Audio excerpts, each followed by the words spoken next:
Black Maid hid her bruises from the Korean Mafia boss. He discovered it was her abusive ex. I didn't just hide a bruise. I hid a war zone. I thought the foundation I plastered onto my cheek was thick enough to fool the devil himself, but I forgot that devils recognize hell when they see it. I learned early on that nobody wants a broken thing cleaning their house, especially not the powerful men who lived in the skyrise tower. But Ryan wasn't just a bad boyfriend. He was a master architect of my pain, and he was waiting for me to come home. If you know that sometimes silence screams the loudest, hit that like button. Subscribe to witness the justice, and drop your location and time in the comments right now, because this rescue is just the beginning of the danger. The wind on the terrace whipped my uniform against my legs, but the cold I felt came from the man standing in front of me. Ju Hyung didn't offer me a handkerchief. He didn't offer me a hug. He offered me a prison sentence disguised as protection. "You are staying here," he had said. It wasn't a question. I stood there, the city lights blurring below us, feeling the terrifying weight of his attention. For months, I had been a ghost in his penthouse, dusting his marble statues and scrubbing his floors. Now, he was looking at me like I was a statue that had been chipped. "Sir, I can't," I stammered, my voice cracking. "Ryan, he tracks my phone. If I don't reply by 7, he gets angry. If I don't walk through the door by 8, he breaks things." Ju Hyung extended his hand. The black leather glove creaked softly. "Give me the phone." "What?" "The device," he said, his voice void of any warmth. "It is a leash. Give it to me." My hands shook as I pulled the cracked smartphone from my apron pocket. It was my only connection to the world, but it was also the remote control Ryan used to detonate my life. Ju Hyung took it. He didn't look at the screen. He simply dropped it into the pocket of his expensive slacks, as if it were a piece of trash. "The link is severed," he stated. "You do not have a home to go back to tonight, Tanisha. You have a room here." I wanted to argue. I wanted to run. But the fear of Ryan was paralyzed by the overwhelming authority of this man. He turned and walked back into the glass living room, expecting me to follow. I did. I followed him like a stray dog that had no other choice. He led me past the staff quarters I knew well, down a hallway I had never cleaned. He opened a heavy oak door. Inside was a guest suite larger than my entire apartment. The bed was massive, the sheets white and crisp. It felt cold. It felt sterile. "You will sleep," he ordered, standing in the doorway. "Food will be sent up. Do not leave this wing." "Why are you doing this?" I whispered, clutching my arms. "I'm just the maid." He looked at my cheek, where the makeup had been wiped away to reveal the purple ugliness Ryan had left. His eyes darkened, a flash of something dangerous passing through them. "Because in my house, I control the violence," he said. "And I did not authorize this." He closed the door. The lock clicked. It was a heavy, expensive sound. I sank onto the edge of the bed, trembling. I had escaped a man who beat me for burnt toast, only to land in the grip of a man who treated people like chess pieces. I was safe, yes.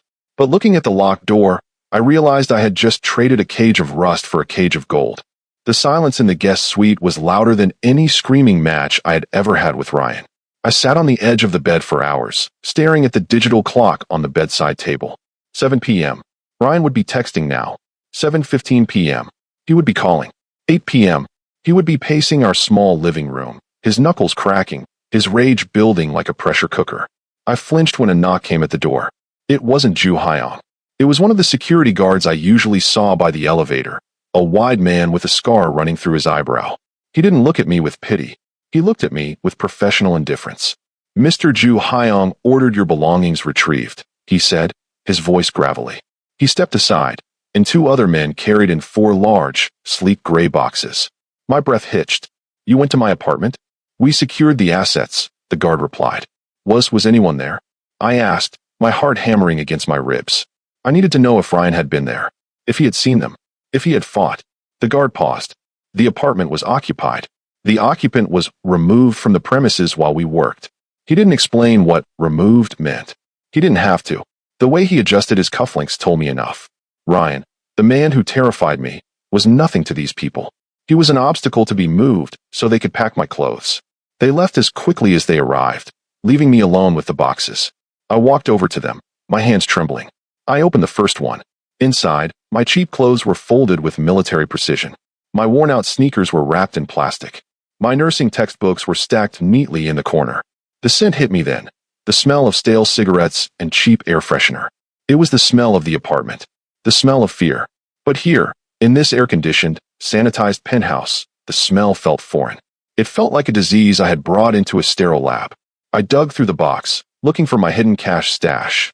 It was there, but as I pulled out my old hoodie, a piece of paper fluttered to the floor. I froze. It wasn't a piece of paper I had packed.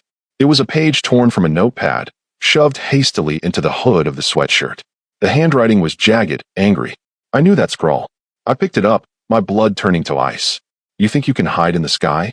Gravity works on everyone. Tanisha. I'm coming up. I covered my mouth to stifle a sob. Ryan knew. The guards hadn't scared him off. They had just let him write to me. Pause right there. If you were Tanisha, finding that note in a mafia boss's house, would you run to protect him, or stay and trust him? Comment, run, or stay below. I looked at the heavy door. Ju Hyong thought he had solved a problem. He didn't realize he had just invited a monster to his doorstep.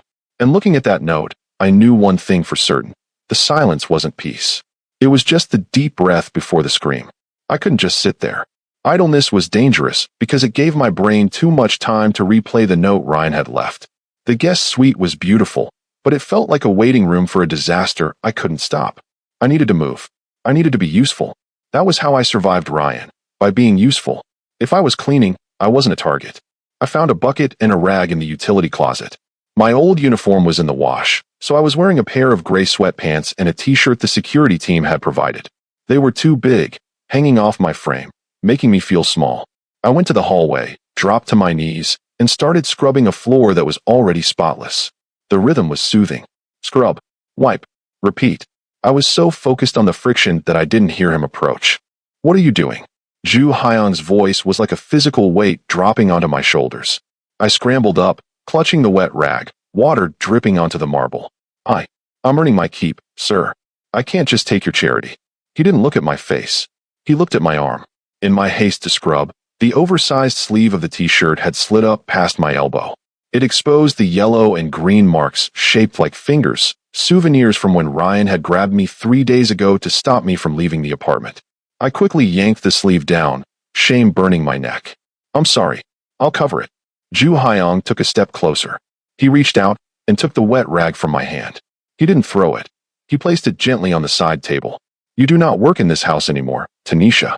Then what am I? I whispered. If I don't work, I have no value. He stared at me, his dark eyes unreadable, stripping away my defenses without touching me. Your value is not determined by how well you erase dirt. He turned and walked toward the kitchen. Come. I followed, confused. I expected a lecture. Instead, I watched as the most dangerous man in the city rolled up his sleeves, washed his hands, and began to chop vegetables. His movements were terrifyingly precise. The knife hit the board in a rapid, rhythmic staccato. He wasn't doing this to be domestic. He was doing this because he controlled everything in his environment, including what I ate. He slid a plate across the island counter toward me. Eat, he commanded, and let the bruises heal. That is your only job. The next morning, the penthouse wasn't a sanctuary. It was a war room. I woke up thirsty and tried to slip into the kitchen unnoticed, but the open plan layout made hiding impossible. The living area was filled with smoke and men. 5 of them sat around the low-glass coffee table, their suits sharp, their faces hard. They were speaking in low, rapid Korean, but the tension was universal. I froze, clutching my water glass. I was an intruder in a shark tank. Ju Hyong sat at the head of the table. He looked relaxed, almost bored, but his eyes were scanning every micro-expression in the room. When I stepped into the light, the conversation stopped abruptly. One of the men, a heavy-set guy with a gold watch that cost more than my life, turned to look at me. His gaze raked over my casual clothes, landing on my face where the bruise was still visible. He smirked, turning back to Ju Hyong. I didn't know you were running a shelter for broken things, Ju Hyong. Is this why the shipment is delayed? You're too busy playing nurse to the help. The room went deadly silent. I felt the blood drain from my face. I gripped the glass so hard I thought it would shatter. I turned to retreat, to run back to my room and lock the door, but Ju Hyong's voice stopped me. Stay. It wasn't shouted. It was spoken with a terrifying calm. Ju Hyong stood up. He didn't look at me. He looked directly at the man who had spoken. He walked around the table, his footsteps silent on the rug. He stopped behind the man's chair. This meeting is over, Ju Hyong said. The man laughed nervously. Over? We haven't signed the territory agreement. You need this deal. I needed a partner, Ju Hyong corrected, his hand resting on the back of the man's chair. But you have insulted a guest in my home, and that shows a lack of discipline I cannot tolerate. She's a maid, the man sputtered, standing up. You're throwing away millions for a maid? Get out, Ju Hyong said, before I decide to take more than just the deal off the table. The threat hung heavy in the air. The men scrambled to collect their papers, shooting confused glances at me. The offender glared, but he left. When the elevator doors closed, the silence returned. Ju Hyong didn't look at me for gratitude. He just picked up his glass of whiskey, walked to the window, and took a drink. He had just burned a fortune to defend my dignity, and he didn't even ask for a thank you. The adrenaline that had sustained me for 48 hours finally vanished, leaving a cold, hollow space where my courage used to be. My body realized it was safe before my mind did, and that disconnect was terrifying. I went to bed early, the luxury of the high thread count sheets feeling alien against my skin. I closed my eyes, hoping for oblivion. Instead, I got Ryan. The nightmare was always the same. I was back in the apartment, fumbling with the lock, my keys slipping through sweaty fingers. I could hear his heavy boots coming up the stairs, slower this time, deliberate. The door would jam, and just as the handle turned from the other side, the wood would splinter inward. I woke up screaming. It wasn't a whimper. It was a full-throated cry of pure terror that ripped through the silence of the penthouse. I sat up, gasping for air, clutching the duvet to my chest, my heart hammering like a trapped bird. The room was dark, but the door burst open with a violence that made me flinch. Ju Hyong stood there. He was silhouetted against the hallway light, a gun raised in his right hand. He swept the room in a single, fluid motion, the barrel tracking for a threat that didn't exist. He was lethal, focused, and ready to kill whatever had made me scream. When he saw the empty room, the gun lowered slightly. He looked at me, sweating, shaking, eyes wide with panic. He didn't say everything was okay. He didn't offer empty platitudes. He understood instantly that the attacker was in my head. He holstered the weapon at the small of his back and walked into the room. I expected him to leave now that the danger was gone. But he didn't. He pulled the heavy velvet armchair from the corner, dragged it to the foot of my bed, and sat down. Sleep, he said into the dark. I will watch. He didn't touch me. He didn't try to fix me.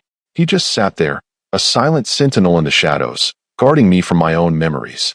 For the first time in 2 years, I closed my eyes and didn't see Ryan. I saw the outline of a man who would burn the world down just to let me rest. If you think he's catching feelings, you are wrong. He is catching a war. Hit that subscribe button right now because in the next chapter, a woman from his past arrives to prove that I am the mistake that will get him killed. The peace I found in the dark vanished the moment the sun came up. I woke up alone. The chair at the foot of my bed was empty, returned to its corner.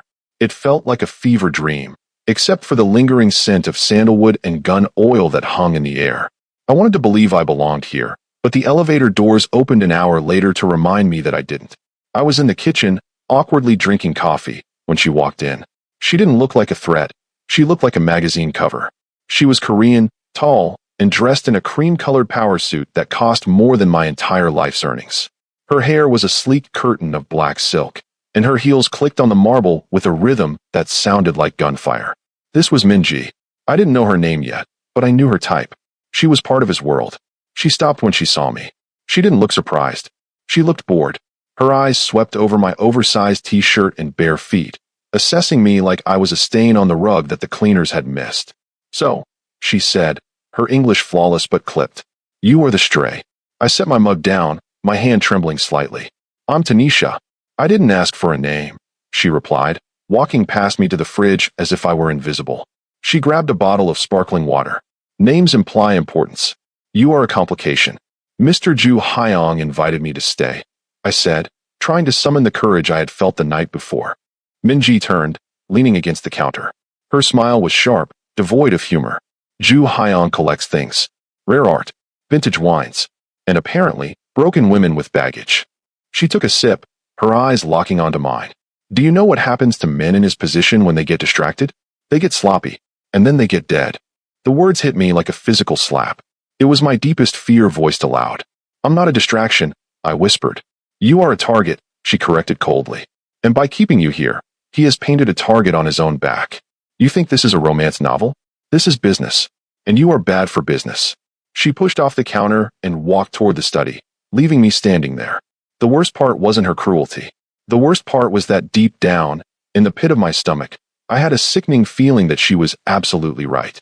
I had one secret I hadn't given up. When Ju Hyong demanded my phone on that first night, I gave him the one Ryan tracked. But in the bottom of my runaway bag, taped inside a box of tampons where no man would ever look, was a cheap burner phone. It was my lifeline, my backup plan for when the world fell apart. I hadn't turned it on in days, terrified the signal alone would betray me. But Minji's words were like poison in my blood. You are a target. You will get him killed. I locked myself in the master bathroom, turning on the shower to mask the sound of my terror. My hands shook so badly I dropped the battery twice before sliding it in. The screen flickered to life. One new message. Sent 3 minutes ago. It wasn't a threat. It wasn't a curse word. It was a picture. The air left my lungs. The photo was grainy, taken from a distance, but the subject was undeniable. It was my younger sister, Maya. She was standing at the bus stop near her university, laughing at something on her phone. She was wearing the red scarf I had knitted for her last Christmas. The text below, it was simple. She looks cold. Tanisha. Should I offer her a ride? I clamped a hand over my mouth to stop the scream. Ryan wasn't just hunting me anymore. He had widened the net. He knew I was out of reach, so he was going for the only thing in the world I loved more than my own survival. Minji was right. I was a disease. I had brought this infection into a fortress, and now it was spilling out onto the innocent. I couldn't stay here. I couldn't hide behind Ju Hyun's expensive security while Ryan hurt Maya to get my attention. I turned the phone off and ripped the battery out. I didn't cry. There was no time for tears. I moved with the frantic energy of a woman with nothing left to lose. I grabbed a tote bag and shoved my basics into it. A spare uniform, the cash I had hidden, and a bottle of water. I couldn't take the main elevator. The security team watched that like hawks. But I knew this building. I knew the service elevator and the pantry that the caterers used. I crept through the penthouse. It was midnight. The hallway was silent. I moved like the ghost I was trained to be, avoiding the floorboards I knew would creak. My heart was thumping against my ribs so hard I thought it would wake the house. I reached the pantry door and pushed it open. The service elevator was there, its call button glowing a faint, inviting red. I pressed it. I waited. The hum of the machinery sounded like a siren in the quiet dark. The doors slid open with a soft chime. I stepped forward, relief flooding through me. I was leaving. I was going to save Maya. I was going to end this. But as the steel doors parted fully, I didn't see the empty car. I saw shoes. Expensive, black leather shoes. My gaze traveled up past the sharp crease of dark trousers, past the white dress shirt with the top button undone, all the way to the face of the man who owned the building. Ju Hyong was standing inside the elevator. He wasn't surprised. He wasn't sleeping. He was waiting. Pause the video. Does he know about the text? Is he going to punish her for running? Or does he have a darker reason for blocking her exit? If you want to know the real price of leaving the Mafia, keep watching. The bag slipped from my fingers and hit the floor with a heavy thud. For a long moment, neither of us spoke. The elevator doors tried to close, but Ju Hyong put a hand out, holding them open with effortless strength. He stepped out into the pantry, forcing me to back up until my spine hit the shelving unit behind me. Going somewhere, he asked. His voice was terrifyingly soft. It wasn't the roar of a monster. It was the quiet click of a trap snapping shut. I have to go. I choked out, tears finally spilling over. Please, step aside. You don't understand.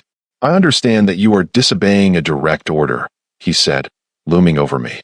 I understand that you are trying to sneak out of the safest place in the city to run back into the gutter. It's not about me. I screamed, the panic breaking through my fear of him. I scrambled for the burner phone in my pocket, my hands shaking violently. I shoved it toward him. Look at what he sent me. Ju Hyong didn't take the phone. He didn't even glance at the grainy picture of Maya. He just looked at me, his expression shifting from cold authority to something that looked disturbingly like disappointment. You think I am blind? He asked. He reached into his own pocket and pulled out a sleek tablet. He tapped the screen and turned it toward me. I froze. It was a live video feed. It showed Maya's dorm room. She was sitting at her desk, studying. But that wasn't what stopped my heart. Outside her window, parked on the street below, was a black sedan. And standing by the entrance of her building was a man in a gray suit, the same massive guard who had retrieved my boxes. I deployed a detail to your sister's university 3 hours ago, Ju Hyong said calmly.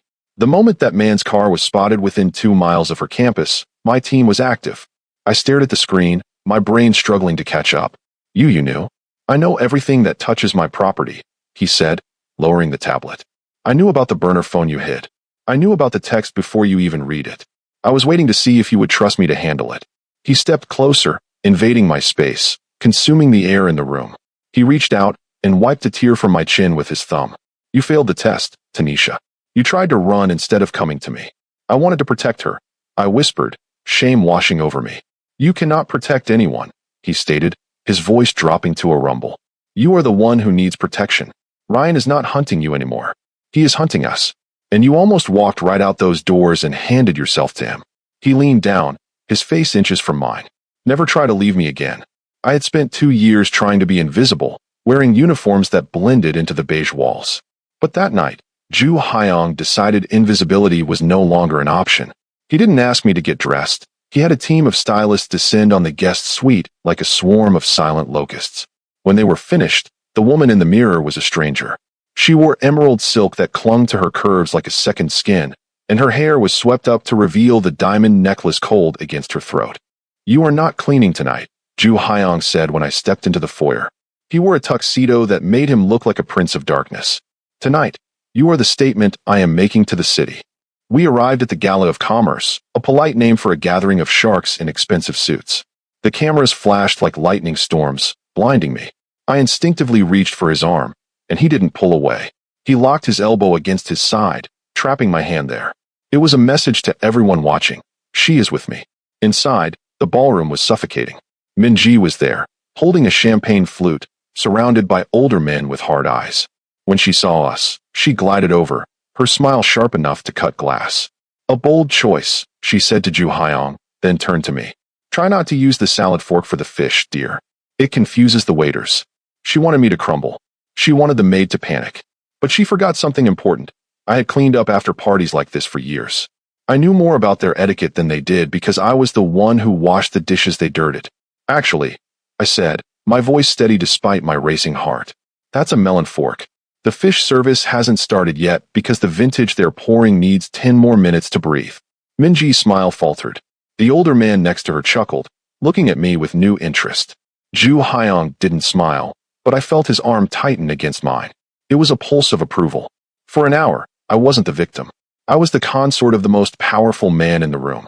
But while I was sipping sparkling water and pretending to be safe, the signal was traveling. Miles away, in a dingy motel room that smelled of stale beer, a television flickered. Ryan was sitting on the edge of the mattress, a bottle in his hand. He wasn't looking for me anymore. He had given up on finding me at friends' houses. But then, the news cut to the red carpet footage. He saw the flash of emerald green. He saw the face he had bruised just a week ago, now flawless and laughing at the side of a king. He stood up, the bottle smashing onto the floor. He didn't scream. He walked to the mirror and smiled.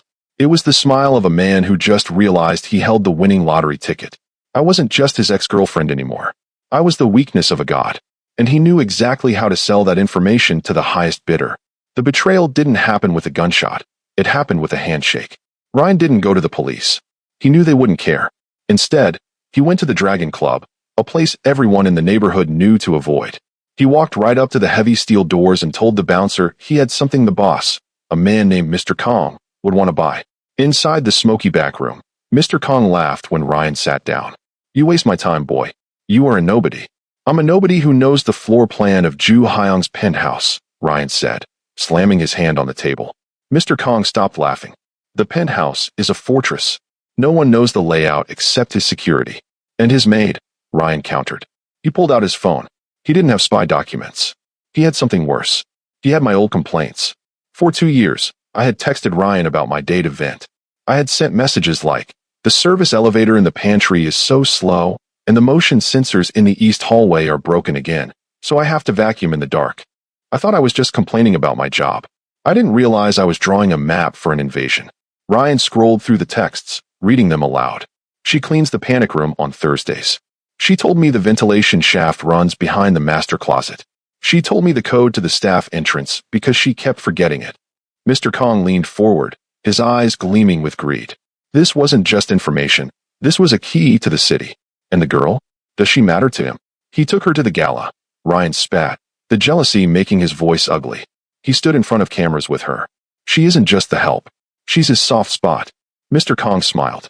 A soft spot is a fatal wound waiting to happen. Back at the penthouse, the air changed. The warmth from the gala had evaporated. Ju Hyong stood by the window, staring out at the skyline, his back rigid. He didn't look at me when I entered the room. He was checking his phone, then checking the perimeter monitors. Is something wrong? I asked, feeling a cold draft that had nothing to do with the air conditioning. He turned. His eyes were dark, distant. The connection we had built on the red carpet was gone, replaced by the cold, calculating look of a general preparing for a siege. Go to your room, Tanisha, he said quietly, and lock the door. He sensed it. He didn't know how, and he didn't know who, but a predator knows when the wind shifts. The storm was coming, and I had unknowingly opened the gate. The darkness didn't fall slowly. It slammed shut like a coffin lid.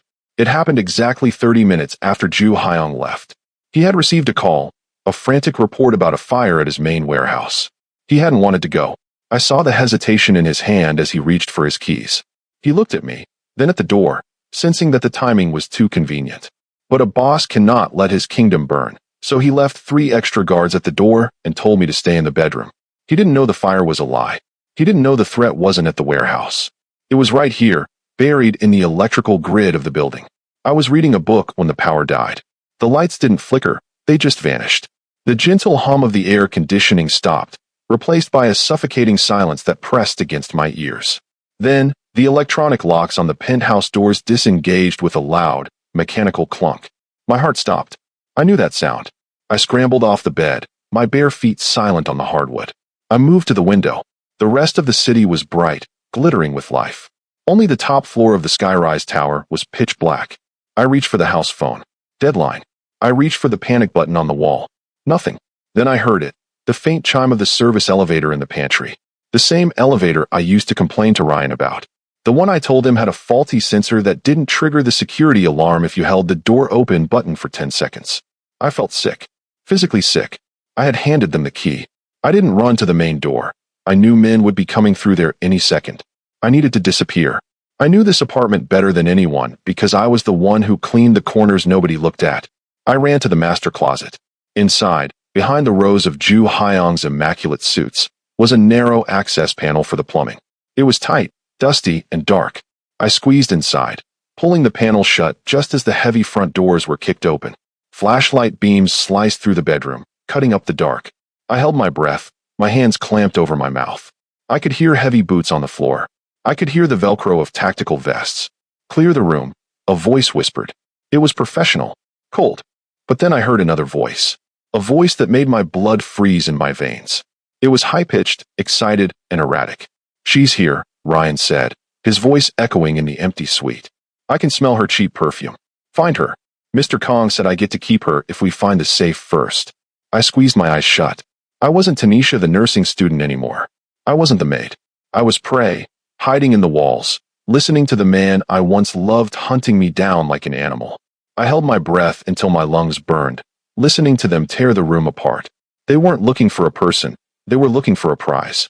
I heard glass shattering as they knocked over Ju Hyung's cologne bottles. I heard the mattress being flipped. They were destroying the sanctuary I had started to call home. She's not in here, one of the mercenaries grunted. Check the terrace. Their footsteps faded toward the balcony. This was my chance.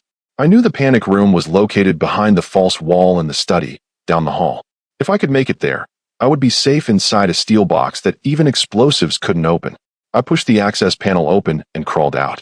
The air was thick with dust. I stayed low, crawling on my hands and knees across the carpet, moving toward the hallway. I reached the doorframe and peeked out. The corridor was empty. I stood up and sprinted. My bare feet slapped against the marble. I made it to the study door. I was 5 steps away from the bookshelf that hid the panel. Gotcha! A hand shot out from the shadows of the living room, grabbing my hair. I screamed as I was yanked backward, my feet leaving the ground. I slammed into a hard chest, the smell of stale beer and sweat filling my nose. Ryan. He spun me around, shoving me against the heavy oak desk. He looked wild. His eyes were bloodshot, his grin manic. He was wearing a leather jacket that looked too expensive for him, probably bought with the money Mr. Kong gave him for selling me out. Did you think you could upgrade? He spat, leaning his weight against me to pin me down. You think because you sleep in silk sheets now, you're better than me? Let me go. I gasped, clawing at his arms. You belong in the dirt, Tanisha, he screamed. He raised his hand and struck me. His fist connected with the same cheekbone he had broken weeks ago. The pain was blinding. It exploded behind my eyes, white-hot and sickening. I tasted blood. But something strange happened. The pain didn't make me cower this time. It woke me up. It was the same pain I had felt for 2 years, and I was done feeling it. As he pulled his arm back to hit me again, my hand scrambled blindly across the desk. My fingers closed around something cold and heavy. Ju Hyung's steel letter opener. It was sharp, lethal, and weighted for balance. I didn't think. I didn't hesitate. I swung it with every ounce of rage I had suppressed. The metal sank into Ryan's shoulder. He howled, releasing me and stumbling back. He looked at the handle sticking out of his jacket in shock. He looked at me, and for the first time in our history, he was the one who looked afraid. You crazy. I didn't wait for him to finish. I turned and lunged for the bookshelf. I pulled the hidden lever. The wall groaned and slid open, revealing the heavy steel door of the panic room. Get her! Ryan screamed to the other men, who were now running down the hall. I threw myself inside. I hit the red button on the wall just as Ryan's hand reached the threshold. The steel door slammed shut with a thunderous boom, severing his reach. I locked it. I slid down the cold metal wall, clutching my bleeding face. I was trapped in a box. I was hurt. But as I looked at the security monitors flickering to life on the wall, showing Ryan pounding uselessly on the door outside, I started to laugh. It was a broken, sobbing sound, but it was real. I had fought back. I sat on the cold steel floor, hugging my knees, my eyes glued to the grainy black and white monitors. On the screen, the hallway was a silent movie of chaos. Ryan was shouting at the wall, kicking the reinforced door until he was limping. Behind him, the 3 mercenaries were tearing paintings off the walls, looking for a safe that didn't exist. They were angry. They were sloppy. They thought they had won. Then, the world outside the box exploded. It wasn't a sound I heard through the thick steel. It was a vibration that rattled my teeth. On the monitor, the heavy double doors at the end of the hallway didn't just open. They disintegrated. Wood and metal sprayed inward like shrapnel. Through the smoke, a shadow emerged. Ju Hyung didn't run. He walked. He moved with a terrifying, fluid grace that made the mercenaries look like clumsy children. He held a handgun in his right hand, keeping it low. The first mercenary raised his rifle, but he was too slow. Ju Hyung fired once. The man dropped. It was clinical. It was efficient. It was the work of a man who had done this 1,000 times. The second mercenary charged. Ju Hyung didn't fire again. He holstered the gun in a blur of motion and stepped inside the man's guard. I watched, breathless, as he grabbed the man's tactical vest, used the man's own momentum to spin him, and drove him face first into the marble wall. The mercenary slumped to the floor and didn't move. The third man ran. He dropped his weapon and scrambled toward the shattered entrance. Ju Hyung didn't chase him. He just watched him go, knowing his security team downstairs would handle the rest. That left Ryan. Ryan froze. He was standing by the panic room door, the letter opener still sticking out of his shoulder. He turned slowly to face the man he had stolen from. On the small screen, I saw Ryan's face crumble. The arrogance vanished, replaced by the primal fear of a prey animal realizing it is trapped in a cage with a tiger. Ju Hyung stopped 10 feet away. He looked at the wreckage of his home. Then he looked at Ryan. He didn't yell. He didn't ask questions. He just started walking forward, closing the distance. Ryan pulled a knife from his belt, a pathetic, shaky gesture. "Stay back," he screamed. Though I couldn't hear the words, I could read his lips. "I'll kill her. I know the codes." Ju Hyung stopped. He looked at the panic room camera. He looked right at me. His eyes were burning with a cold, blue fire. He knew I was watching. He knew I was safe. And he knew exactly what needed to happen next to ensure I never felt fear again. Pause right here. This is the moment. The gun is holstered. The guards are gone. It is just the king and the rat. If you believe that a man who hurts women deserves exactly what is coming to him, hit subscribe. We are about to witness the price of admission. Ju Hyung reached up and slowly unbuttoned his suit jacket. He took it off and dropped it on the floor. Then, with agonizing slowness, he pulled off his black leather gloves, finger by finger. He dropped them on top of the jacket. He rolled up his white sleeves, revealing forearms corded with muscle. He wasn't going to shoot Ryan. A bullet was too quick. A bullet was too impersonal. He raised his bare hands, curled them into fists, and signaled for Ryan to come. Ryan lunged, screaming. Ju Hyung caught his wrist midair. He twisted it until I saw the bone snap on the screen. Ryan fell to his knees, his mouth open in a silent scream of agony. Ju Hyung didn't let go.